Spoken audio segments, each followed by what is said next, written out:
or something. There was always a lamb or an offering offered. Jesus becomes that or fulfills that role of the high priest, but doesn't do it with the blood of goats and calves, but with his own blood. In other words, his sacrifice that he did for us on the altar, that now becomes the validating sacrifice for his role in heaven. But the high priest ministry has not ended with the Old Testament. The high priest ministry on earth that we saw in the sanctuary has now been given to Jesus Christ to continue. And that's why Jesus says, do not think I've come to destroy the law and the prophets. I haven't come to remove the whole system in the Old Testament. I've come to fulfill it. I've come to take it from its sort of shadowy, not quite being fulfilled, and I'm going to live it out to its fullest potential. I'm going to be the antitype of the type you've had for 1,500 years. Jesus becomes the high priest, but not only the high priest, he becomes the lamb, and it's his blood that he can take with him into the sanctuary in heaven. Incredibly powerful. And it's with this notion that we look at the 70-week prophecy, and we see that Jesus, look at the graphic, it might make more sense. Looking at this graphic, you can see Jesus starts in the most holy.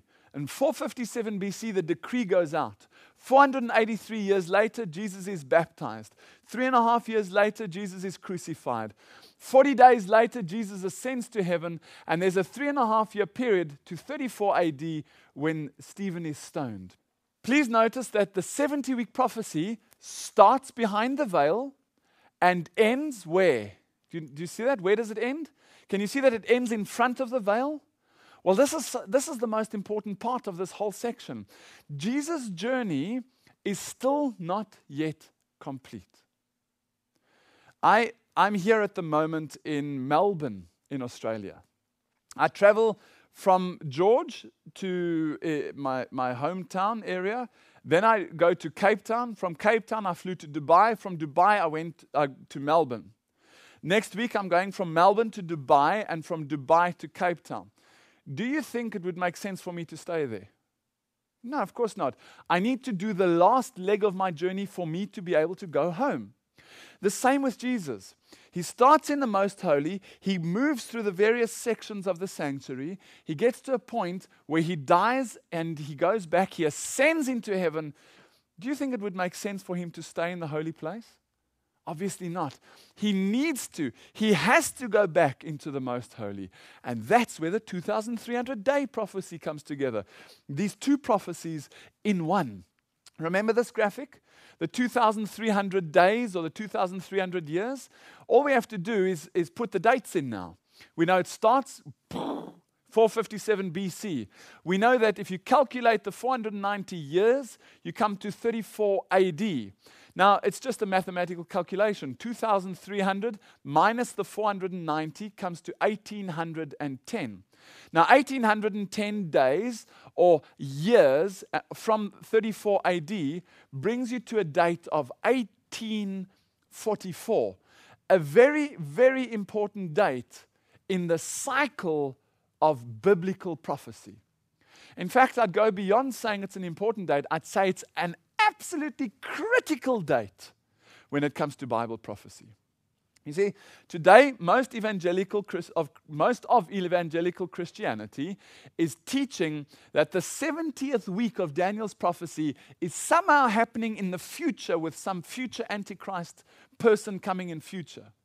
The problem with that is it rapes the heart of the timeline. It rapes the heart of the order of God, and it rapes the heart of the sanctuary. You saw the psalmist, Psalm 21, Psalm 22, Psalm 23, Psalm 24, Psalm 25, Psalm 26. We've done that together. And now the Lord is showing us exactly the same thing. From the most holy, all the way out to the cross, back into the holy place, and across into the most holy. The date of 1844 is absolutely critical in the chronology of the movements of Jesus Christ. And there was a change in his role as our high priest. Something happened. Something changed in 1844. So let's go back to Daniel 8 and see if we can now understand what this means. How long shall be the vision concerning the daily sacrifice? and the transgression of desolation, to give both the sanctuary and the host to be trodden underfoot. And he said unto me, unto 2,300 days, then shall the sanctuary be cleansed. Oh, okay. So not only is there the 2,300 days referring somehow to the sanctuary, but it's also referring to what's going to happen in the sanctuary.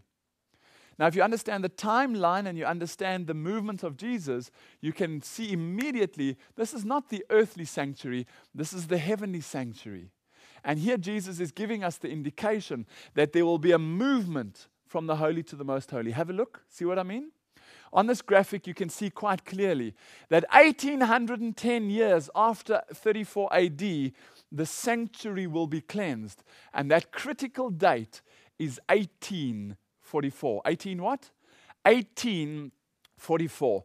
Please note, very, very important.